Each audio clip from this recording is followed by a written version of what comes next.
माणूस जन्माला येताना त्याच्या वाटेचं सुख आणि दुःख बरोबर घेऊन येतो, जसं तू घेऊन आली आहेस.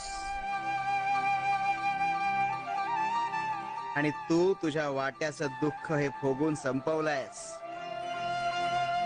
जो तेरे भाग्य में लिखा है वो भाग कर भी तेरे पास आएगा. और जो भाग्य में नहीं लिखा है वो आकर भी भाग जाएगा. जेवढी अपेक्षा जास्त तेवढीच निराशा. आणि कर्मावर विश्वास ठेवशील तर अपेक्षेपेक्षा जास्तच पदरी पडेल. तुझ्या वाट्याचं सुख तुला मिळणार.